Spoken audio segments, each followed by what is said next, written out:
તો વિરમગામમાં ડાંગર કૌભાંડ લઈને ખેડૂતો આક્રોશમાં છે, જેમાં કૌભાંડ થયાના 1 વર્ષ બાદ ફરિયાદ કરાઈ તેવું ખેડૂતોનું કહેવું છે। ડાંગર ઉત્પાદન થતું ન હોય તે ખેડૂતને પૈસા ચૂકવ્યા। નળકાંઠા વિસ્તારમાં મોટાભાગના ખેડૂતોના પૈસા બાકી છે। માંડલ પાટડી તાલુકામાં ડાંગર થતી જ નથી। એમએલએ હાર્દિક પટેલ પાસે ફોટો પડાવ્યો, તેને કેમ પકડતા નથી તેવું ખેડૂતોએ કહ્યું। વિરંગામની અંદર વધુ એક જે છે કૌભાંડ જે છે સામે આવ્યું છે। ડાંગરની જે ખરીદી હતી તેની અંદર ખેડૂતોના જે પૈસા મળવા જોઈએ ન મળવા, જેના કારણે વિરંગામ મામલતદાર ખુદ ફરિયાદી બનીને જે છે કેસ દાખલ કરવામાં આવ્યો છે। સમગ્ર જે કૌભાંડ સામે આવ્યું છે, કૌભાંડ છે શું અને ખાસ કરીને આપની શું માંગ રહી છે? કૌભાંડમાં એવું છે કે બારોબાર ડાંગરના કટ્ટા બારોબાર વેચાઈ ગયા છે।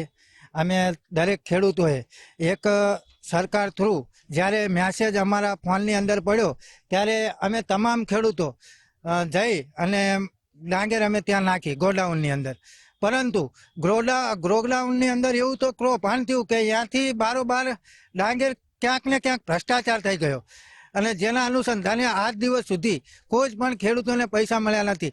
આજથી અગાઉ 1.5 વર્ષ પહેલા જે તે ડાંગરનું કૌભાંડ આચરવામાં આવ્યું હતું, 1.5 વર્ષ પહેલા, તો આજે 1.5 વર્ષ પછી કેમ ફરિયાદ દાખલ કરવામાં આવી? અત્યારે મામલતદાર ફરિયાદી બન્યા તો આજથી 1 વર્ષ પહેલા નતા બની શકતા?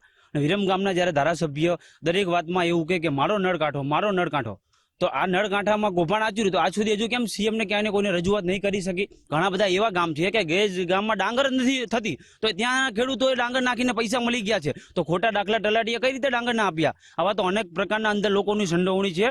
યોગ્ય તપાસ કરવામાં, ધારાસભ્યને કે રજૂઆત કરો તમે સીએમ સુધી, ને કેમ આની યોગ્ય તપાસ થતી નથી? બાકી ડાંગરના પૈસા તો હજુ ઘણા ખેડૂતો બાકી છે અને હજુ 1 રૂપિયો પણ આવ્યો નથી।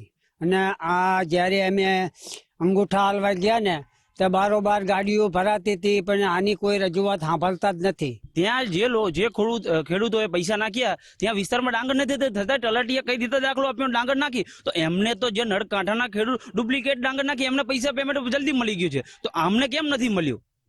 અહીંયા છે નળકાંઠામાં ને તે પછાત વસ્તી, એ શિક્ષણથી પછાત કે જે કાયદાથી જાણતી નથી ને લડત નથી આપવાની, એટલે એમને પેમેન્ટમાં ત્યાં ચૂકવવાનું ને જાણકાર ને જે વિસ્તાર સક્ષમ એ વિસ્તારમાં ડાંગર ખોટી રીતે નખાણી પણ છતાં એમને પેમેન્ટ ચૂકવી દીધું છે। કહેવાનો મતલબ એ કે આજથી 1 વર્ષ 1.5 વર્ષ પહેલા કેમ ફરિયાદ દાખલ નથી થતી? અંતે જયારે કૌભાંડ દબાઈ રાખ્યું અને ના દબાણું પછી જ જયારે દાખલ કરવામાં આવી ને। અને હા, હું માનું છું કે ડાંગરના પૈસા લગભગ અઠવાડિયા સુધી 7-8 ખેડૂતોને આવ્યા, તો જ્યાં સુધી મત લેવાના હતા ત્યાં સુધી ડાંગરના પૈસા આવ્યા, તો તે ધારાસભ્યના કહેવાથી જે પૈસા આવતા હતા ને, તો પછી જેવી એ ચૂંટણી જીતી ગયા એટલે કેમ પૈસા બંધ થઈ ગયા? તો આનો મતલબ શું છે? એટલે ક્યાંક ને ક્યાંક આરોપમાં ધારાસભ્ય પણ આની અંદર સામેલ હોય એવું અમને દેખાઈ રહ્યું છે। બિલકુલ, જે પ્રકારે ખેડૂતો પોતાની મહેનતથી પાક ઉગાડતા છે, પરંતુ જ્યારે આ પ્રકારનું કૌભાંડ આવે ને ત્યારે ખેડૂત નિરાશા બનતો હોય, પરંતુ અંતે 1 વર્ષ બાદ જે છે ખુદ મામલતદાર ફરિયાદ બન્યા છે। અમુક આરોપી જે છે તેની અટકાયત કરી દેવામાં આવે છે, પરંતુ ખેડૂતોની સ્પષ્ટ માંગ છે કે જે પણ લોકો આમાં સંડોવાયેલા હોય તેની તાત્કાલિક ધરપકડ કરવામાં આવે અને જે ખેડૂતના પૈસા લાખો રૂપિયા અટવાયા છે તે તેમને આપવામાં આવે। કેમેરામેન યોગેશ ઠક્કર સાથે રાહુલ ત્રિવેદી, ગુજરાત ફર્સ્ટ, વિરંગામ।